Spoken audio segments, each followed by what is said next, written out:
Hoy, en Red Internacional, Israel redobla el genocidio contra Palestina. Netanyahu, cada vez más aislado, ahora ataca a Irán y se plantea una escalada en la guerra regional. También hablamos de la reactivación del movimiento internacional en solidaridad con Palestina. Seguimos desde el terreno la marcha global por Gaza que salió desde el Cairo hacia Rafah. Ahí se encuentran varios compañeros de nuestra corriente internacional con la que impulsamos la Red Internacional de la Izquierda Diario. Mientras tanto, en Estados Unidos, la resistencia migrante plantea un gran desafío a Trump en las calles y por arriba se acumulan contradicciones en su gobierno. De todos estos temas vamos a conversar también con Jimena Vergara, editora de Left Voice, directo desde Nueva York. Arrancamos.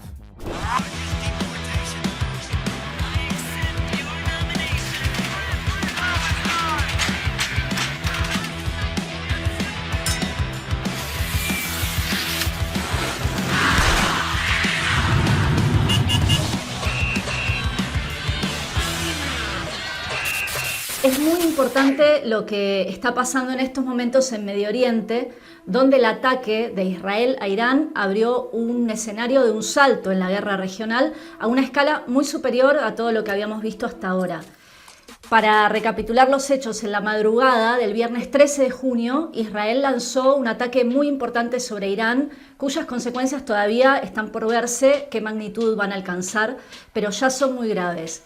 Israel bombardeó más de un centenar de objetivos y asegura que están relacionados con el programa nuclear iraní. Informaron que habían alcanzado instalaciones nucleares, fábricas de misiles balísticos y que también habían asesinado a varios altos responsables militares. Los bombardeos continuaron en varias regiones de Irán como parte de una operación que llamaron León Ascendente. El ministro de Exteriores iraní calificó estos ataques como una verdadera declaración de guerra de Israel y aseguró que iban a responder de forma proporcional. Bueno, la primera respuesta ya se vio con un ataque de un centenar de drones sobre Israel. Y bueno, por el lado del ejército israelí, un portavoz dijo que Israel tenía que prepararse para una operación muy prolongada en Irán y ya vimos que la población se refugió en lugares seguros que se utilizan en caso de peligros de ataques. Bueno, y Trump aprovechó para profundizar la presión imperialista. Sí. Las primeras declaraciones del gobierno de Estados Unidos las hizo Marco Rubio y había dicho que se trataba de una acción unilateral de Israel. Pero unas horas después, Donald Trump ya dijo otra cosa, ¿no? Dijo que le habían dado muchas oportunidades, que Irán no las había aprovechado. Se estaba refiriendo al plazo que el mismo Trump les había dado como ultimátum para que aceptaran negociar un acuerdo nuclear. Ese plazo se había cumplido, no casualmente, esta semana. En sus redes sociales, Trump puso otro mensaje diciendo que varios militares, digamos, de la línea dura de Irán, que no querían el acuerdo, ahora estaban todos muertos. Bueno, un mensaje tremendo de una prepotencia imperialista enorme, ¿no? Las repercusiones inmediatas ya se hicieron escuchar, ¿no? Los gobiernos de Rusia y de China condenaron los ataques y las autoridades de la Unión Europea plantearon que había que evitar una escalada que podía ser muy peligrosa porque podía desestabilizar la región. Ahora bien, el canciller alemán, Friedrich Merz, reafirmó la idea de que Israel, citamos, tiene derecho a defender su existencia y la seguridad de sus ciudadanos.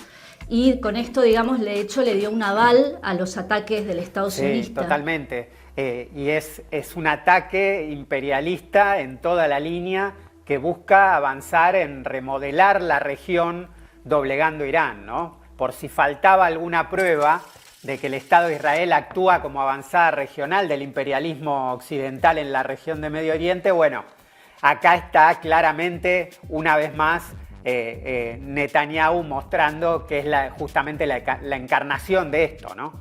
En un sentido, es una especie de huida hacia adelante de Netanyahu que tiene una crisis estratégica porque, a pesar de venir llevando adelante un genocidio cada vez más brutal, viene fracasando en su estrategia de liberar a los rehenes, derrotar a Hamas todo esto por medios militares, ¿no? Sí, y esto, bueno, ya en programas anteriores lo veníamos analizando, le viene costando un aislamiento internacional bastante importante. Claro, la complicidad a las potencias imperialistas occidentales se le está haciendo cada vez más costosa políticamente, ¿no? Por eso mientras siguen vendiéndoles armas a Israel, tratan de separarse mínimamente.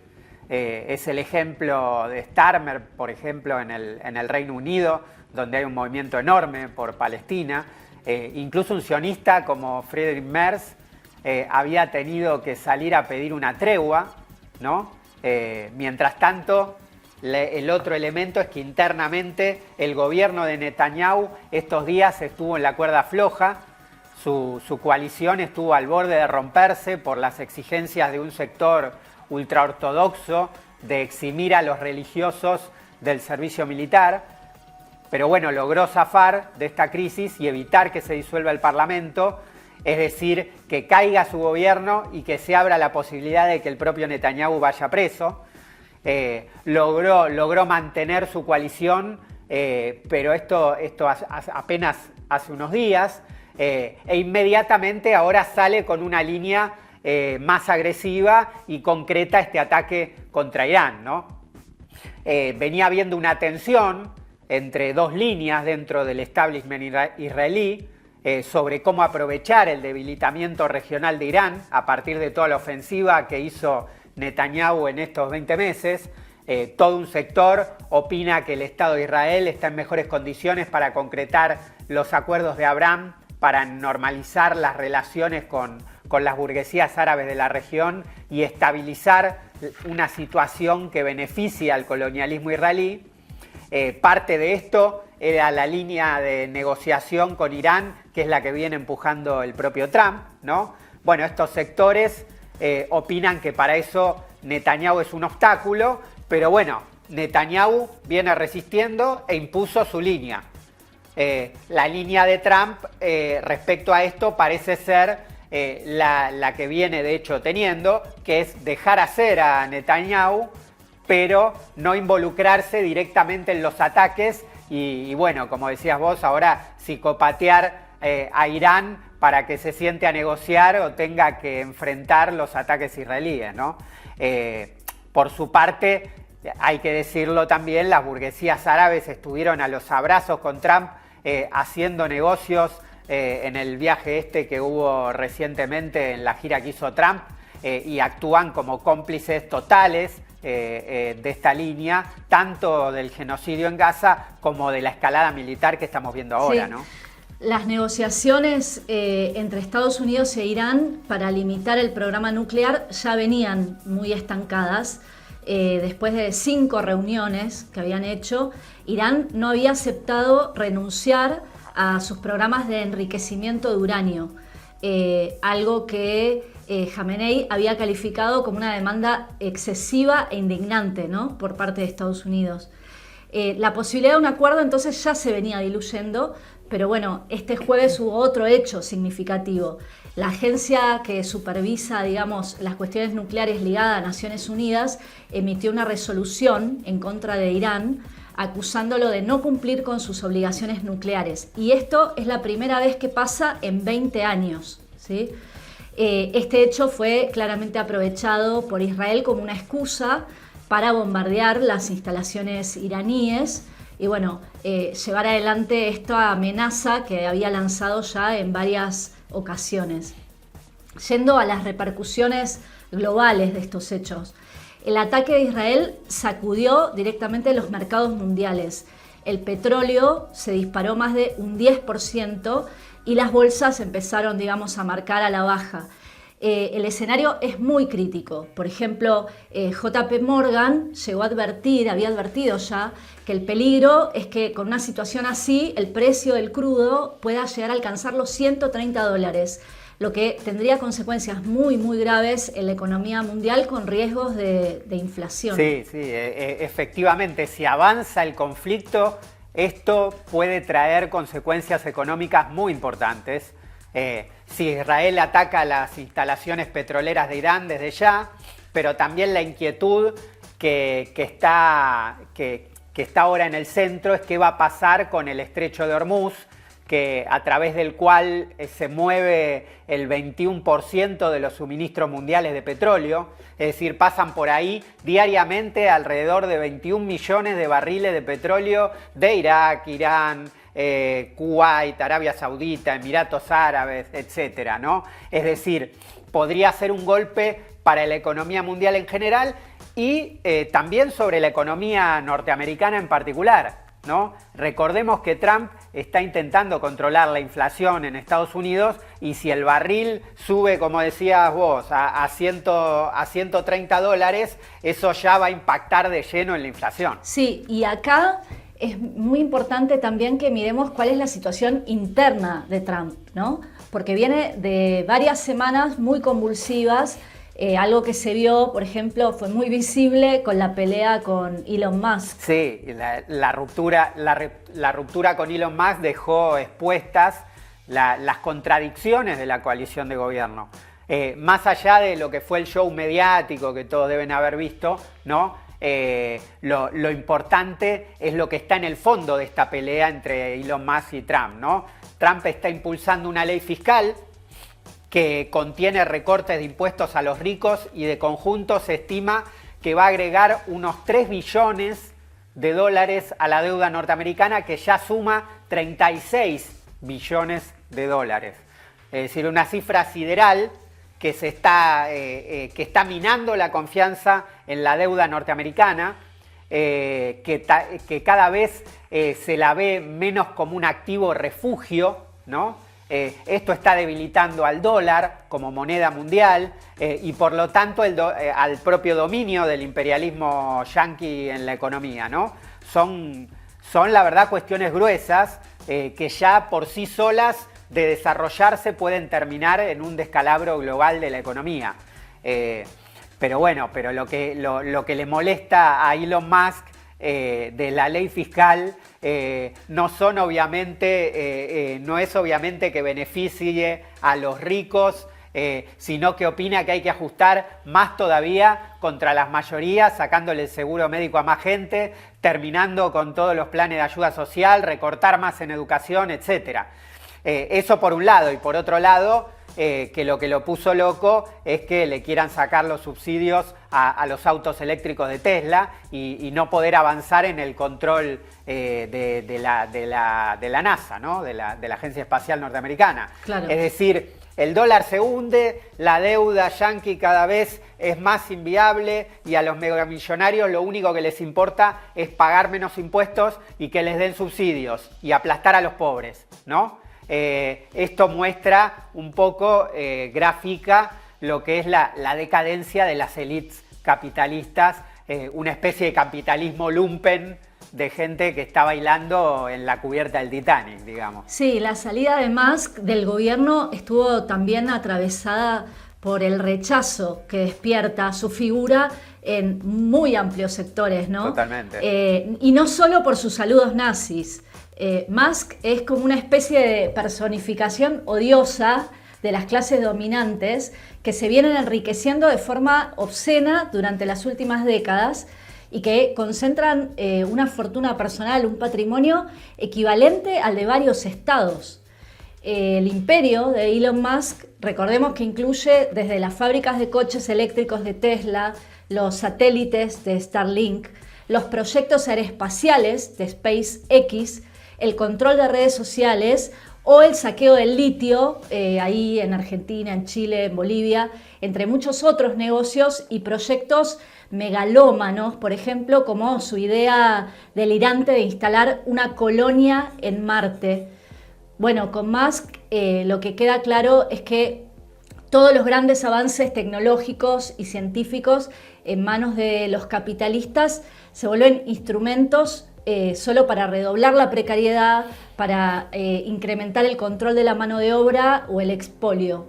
Hace unos días se publicó un artículo en El País que analizaba justamente toda esta concentración espectacular de la riqueza en el 1% de la población mundial, mientras que las grandes mayorías ya sabemos que no pueden llegar a fin de mes ni pagar un alquiler.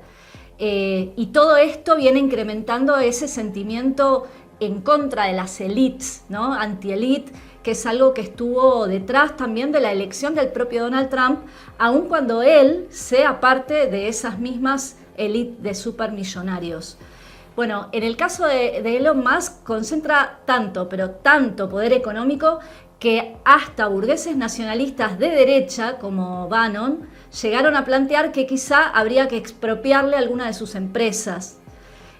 Ahora bien, bueno, que este tipo de personajes hayan acumulado tanto poder en los últimos meses y dentro del gobierno norteamericano, después de que lo puso a dedo ahí Donald Trump para llevar adelante los recortes, el despido de estatales, etcétera, bueno, muestra también el nivel de crisis de la democracia capitalista norteamericana. Bueno, la contracara de estas élites megamillonarias que se pelean a ver cuánta gente pueden dejar sin seguro médico para que se muera en la puerta de los hospitales, ¿no?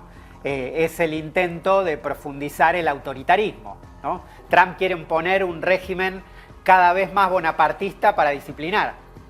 Y para eso necesita un enemigo interno, y ese enemigo interno son hoy, en primer lugar, los inmigrantes, ¿no?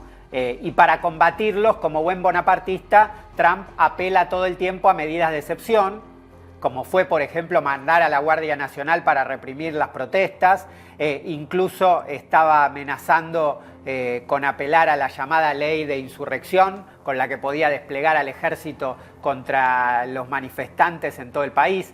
Pero lo nuevo no es esto, lo nuevo es que se viene desarrollando un poderoso movimiento contra la persecución a los migrantes, como vimos la semana que pasó con las protestas de Los Ángeles, donde miles de personas salieron a las calles a defender a los migrantes que querían llevarse el ICE, ¿no? El servicio de inmigración norteamericano.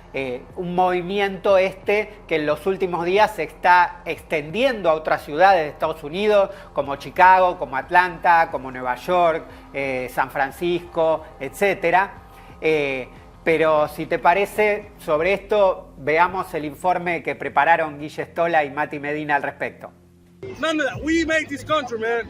Yeah. We stopped working for a week and it's over with. La ciudad de Los Ángeles arde de bronca en medio de las protestas contra las deportaciones masivas de Trump y su política inmigratoria racista. Protestas que no tienen pinta de que vayan a parar. Así que hoy te explicamos el porqué de la segunda batalla de Los Ángeles. Todo empezó el sábado 7 de junio, cuando las comunidades trabajadoras, negras y migrantes se hartaron de las redadas que ICE, que es básicamente la policía migratoria estadounidense, lanzó a lo largo del fin de semana en distintos puntos de la ciudad. Estas redadas buscan encarcelar a cualquiera que se sospeche de ser inmigrante ilegal para su posterior deportación. Y para sorpresa de nadie, son sumamente arbitrarias y profundamente racistas. O sea, con ser apenas moreno y tener apellido hispano, ya sos un eventual sospechoso. Independientemente si ya tenés la ciudadanía hace años o si naciste en el país. Y vale destacar que la gran mayoría de los perseguidos suelen ser aquellos con trabajos sumamente precarios y casi sin ningún derecho laboral. Ese mismo 7 de junio, ICE estaba llevando adelante una redada en un Home Depot de la localidad de Paramount, cuando la comunidad de la zona dijo basta. Jóvenes negros y latinos empezaron a armar barricadas alrededor de la tienda y se enfrentaron con piedras y botellazos a los agentes migratorios al grito de "fuera de nuestra comunidad", lo que los obligó a retirarse de la zona. La bronca se contagió rápidamente y los enfrentamientos con ICE se expandieron a las localidades de Inglewood, Long Beach y Compton. Los manifestantes prendieron fuego varias patrullas fronterizas y tomaron las calles de Los Ángeles, no solo llevando banderas de México y de otros países centroamericanos, sino también la de Palestina. Al ver todo esto, Trump decidió pasar por arriba de cualquier proceso democrático y ordenó enviar 2.000 efectivos de la Guardia Nacional y 700 marines a Los Ángeles para intentar sofocar las revueltas. Cosa que solamente hizo enojar más a los manifestantes, más teniendo en cuenta que Trump no tuvo mejor idea que describirlos como invasores y criminales, e incluso acusar al gobierno mexicano de fogonear la revuelta. We need to be going on strike until we can kick ICE out of our communities. We need to be going on strike in our workplaces. We have to shut this down all over the country and all over the world. No one is illegal anywhere. No one is illegal, especially on stolen land. Así que las protestas siguieron y ya cumplieron más de una semana, mientras Trump, desesperado, considera invocar la ley de insurrección, que permitiría intervenir a las Fuerzas Armadas.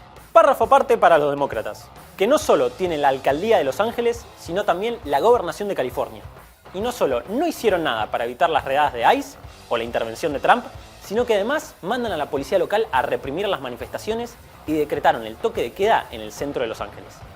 Mientras, las protestas contra ICE y la política migratoria de Trump se están extendiendo a otras ciudades como Dallas, Washington DC, Chicago, Atlanta, Boston, Seattle, Nueva York y Connecticut. Así que toda nuestra solidaridad con todos aquellos que se encuentran protestando contra ICE y la política xenófoba de Trump, y que pelean para expulsar a ICE de sus comunidades y ponerle fin a la guerra del gobierno contra todos los migrantes. Bueno, las imágenes son, la verdad, muy impactantes y nuestros corresponsales de la red de la Izquierda Diario estuvieron ahí cubriendo en directo desde el lugar de los hechos durante toda la semana. Hay varias crónicas de nuestra compañera Julia Wallace desde el lugar de los hechos en el canal de Izquierda Diario Más, así que invitamos a todos y todas a verlo. Ahora vamos a profundizar en este tema y para eso vamos a conversar con Jimena Vergara. Jimena es editora de Left Voice y nos atiende para esta entrevista desde Nueva York. ¿Cómo estás, Jimena? Hola. Hola, ¿qué tal, José? Hola, Matías, ¿cómo están? Un gusto estar con ustedes. Bueno, gracias a vos por la entrevista. Lo primero que te queríamos preguntar es, bueno, sobre las protestas en Los Ángeles y que se vienen extendiendo en otras ciudades. Ustedes desde Left Voice ya vienen señalando que esto tiene que ver con un salto en la ofensiva de las políticas antimigratorias de Trump. ¿Nos podés contar un poco más cómo es esto? Así es, efectivamente, José. Mira, hace unas semanas que empezó a haber mucha preocupación, consternación y frustración en el círculo cercano a Trump y en el presidente mismo de que los números de las deportaciones, ¿no?, que habían iniciado desde que asumió con una orden ejecutiva, ¿no?, de deportaciones masivas, que si bien fue frenada por las cortes, por la vía de los hechos, Trump viene operando, utilizando al ejército y a ICE, que es la policía migratoria que depende de Homeland Security, que es el Departamento de Seguridad Nacional, ¿no? Habían iniciado ya una ofensiva muy brutal, deportando gente, como el caso emblemático de García Ábrego, ¿no?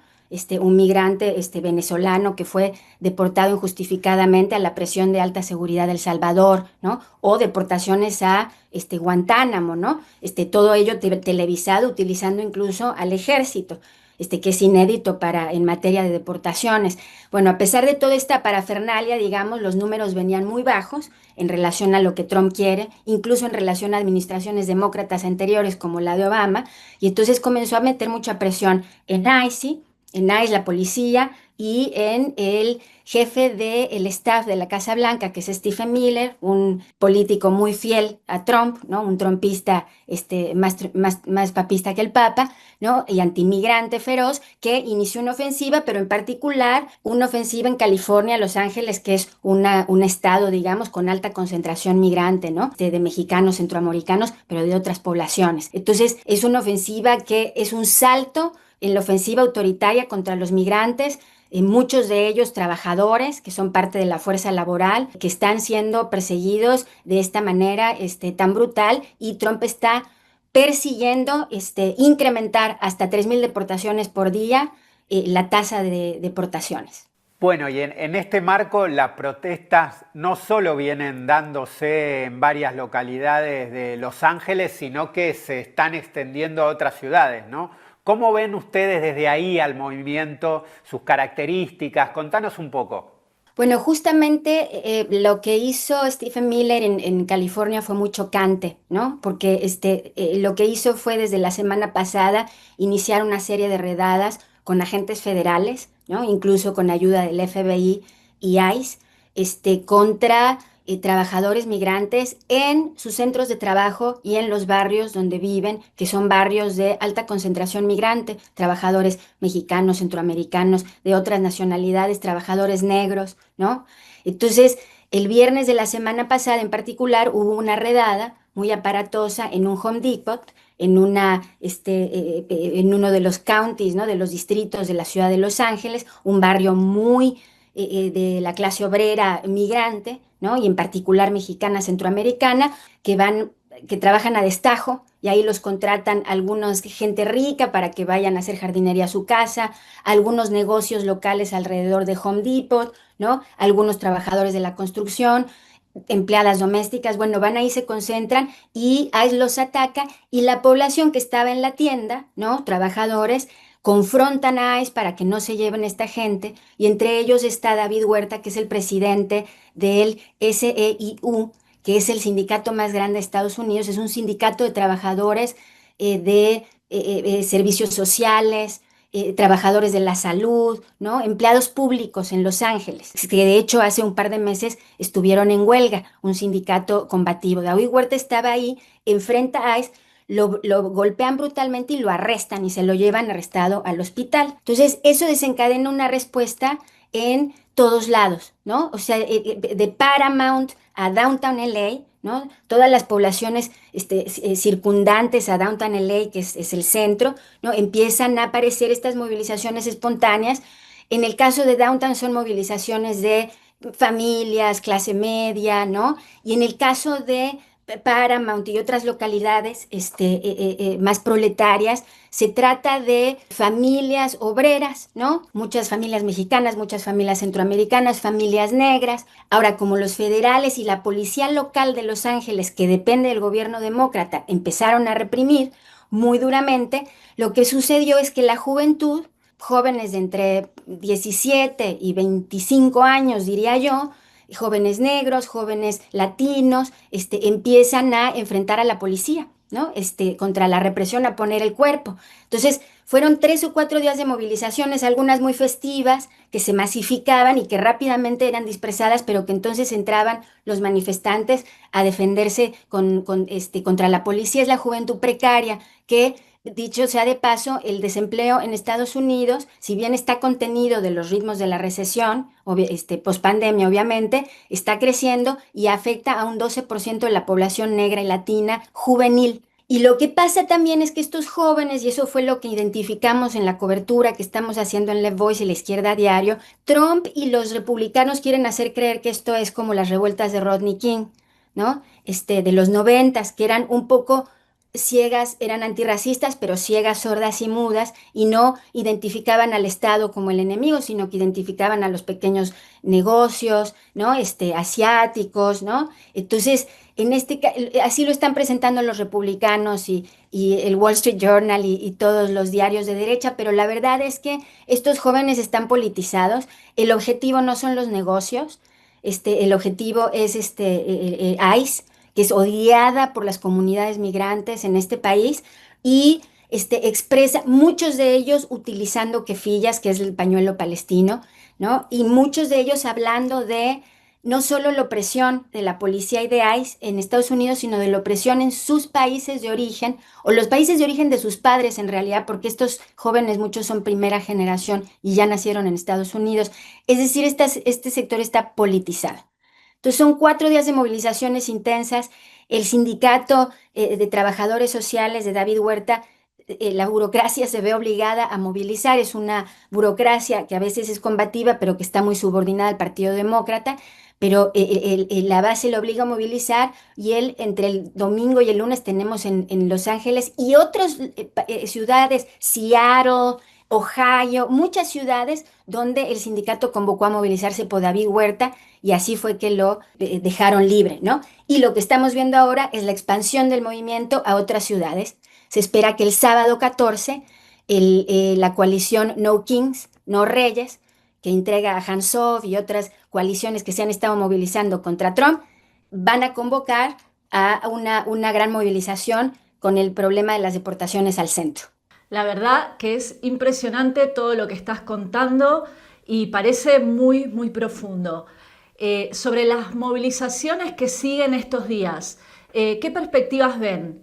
Y también queremos que nos cuentes qué rol está jugando el Partido Demócrata. Bueno, las perspectivas aún está por verse, ¿no? No estamos todavía ante el gran levantamiento de masas que fue el Black Lives Matter, aunque la verdad es que eso es lo que teme Trump y también el Partido Demócrata. Pero lo que estamos viendo es que se está extendiendo, ¿no? Por una parte a ciudades pequeñas como Raleigh, Eugene, del norte y del sur, donde las poblaciones migrantes son importantes, pero también a ciudades grandes. Ya en Nueva York hubo solo 2 movilizaciones desde el lunes.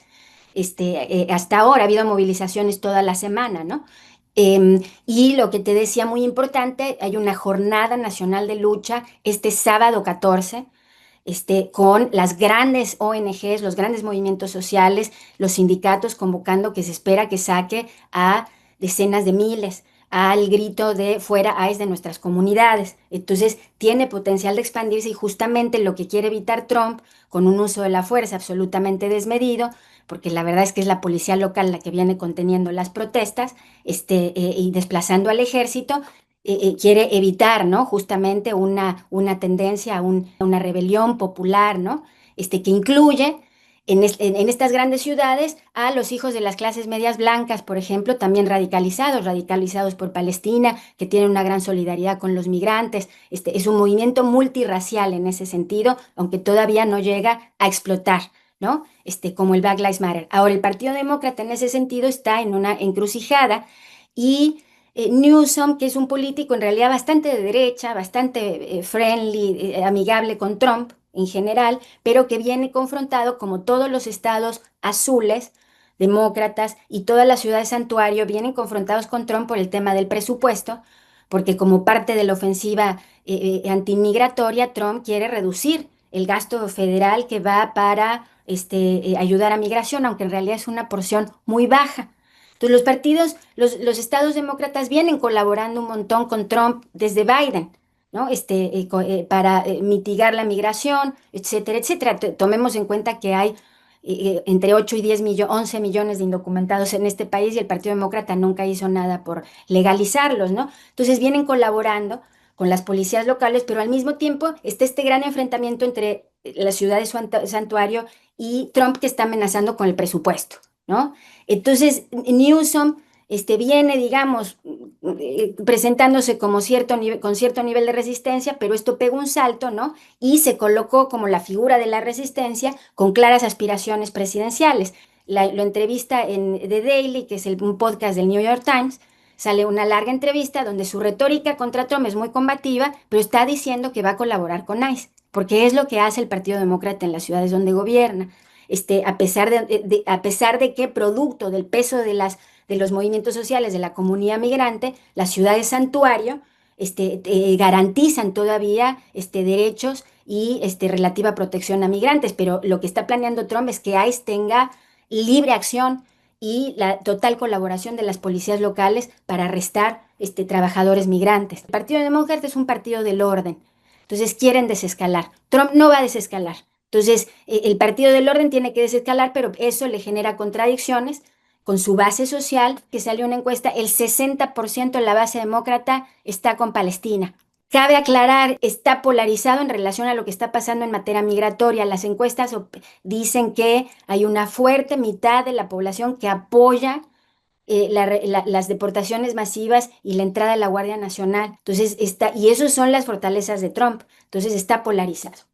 ¿Y qué están planteando desde el Left Voice hacia el movimiento? Lo que estamos planteando por ahora es imprescindible, ¿no? Masificar el movimiento, ¿no? Que la resistencia se nacionalice, y para eso es fundamental la unidad de los movimientos sociales y de los sindicatos, que el movimiento obrero entre en escena en defensa de los migrantes, que son el sector más vulnerable de la clase obrera estadounidense. Las burocracias vienen más bien en una especie de tregua con Trump, ¿no? En algunos casos con una retórica de izquierda, pero en otros casos, por ejemplo, en el caso del sindicato UAW, que es el sindicato automotriz, que tiene una dirección combativa, o que se postuló como una alternativa al nuevo movimiento obrero en los años pasados, este personaje viene, por ejemplo, apoyando la política proteccionista de Trump, ¿no? Y de conjunto la burocracia viene pasiva en relación a los fuertes ataques bonapartistas, autoritarios del trumpismo.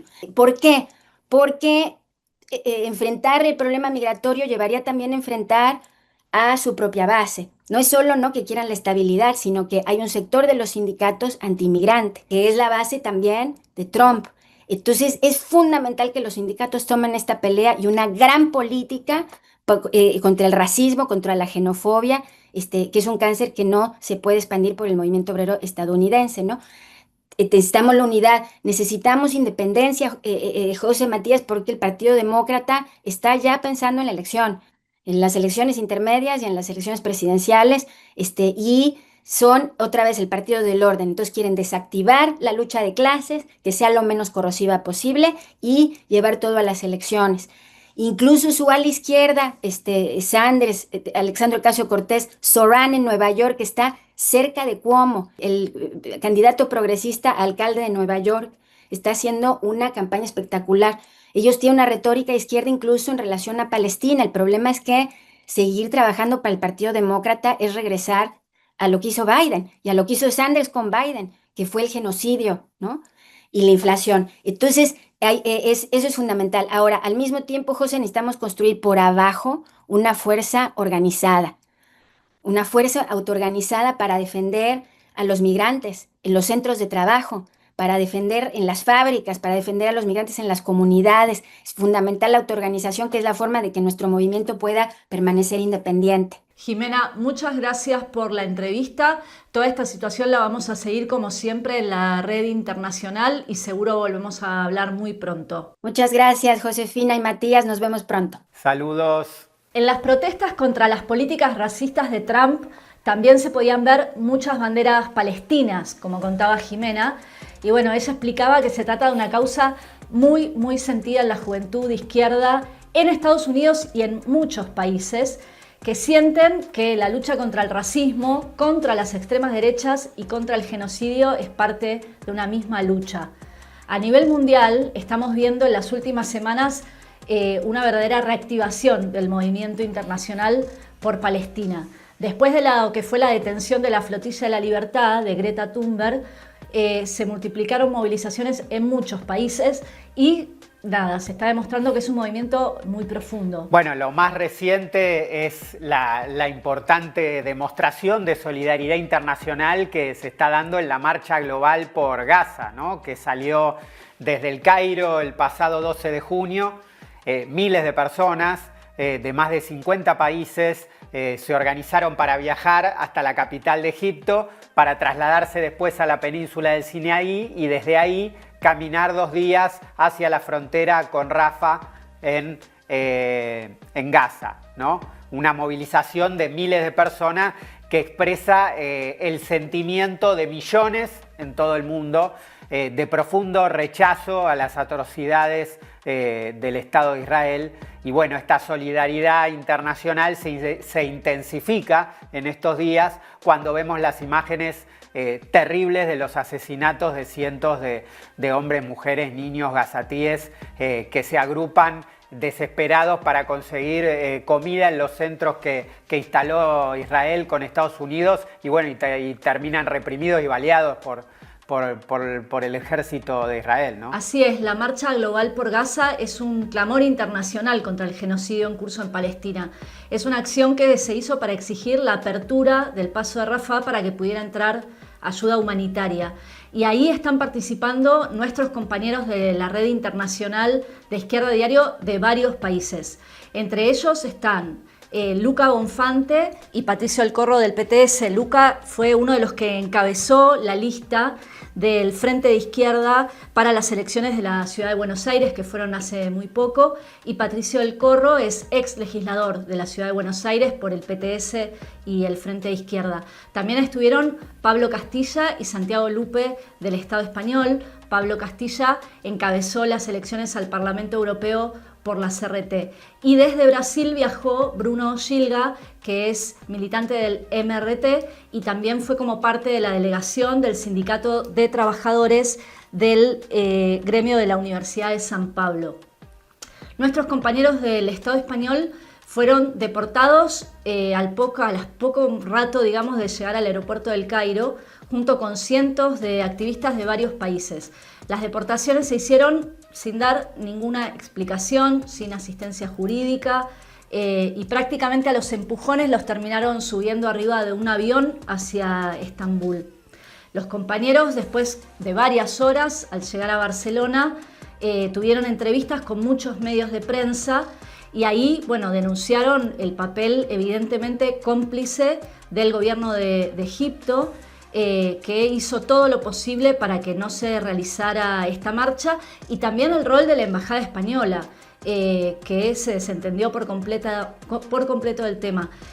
Hubo detenciones y retenciones que siguieron a varios vuelos de los que llegaban desde distintos puntos de Europa y de otros lugares, ¿no?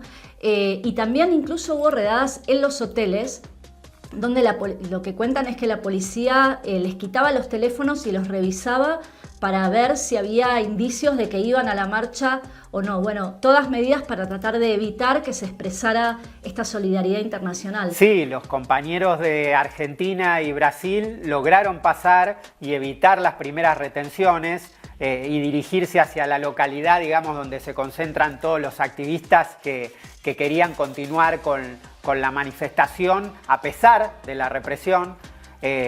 Fueron retenidos en un peaje en la autopista, donde la policía egipcia se quedaba con los pasaportes y no dejaba pasar a los extranjeros, y ahí se agruparon con cientos de activistas solidarios y nos mandaron desde ahí este video que, si te parece, lo vemos.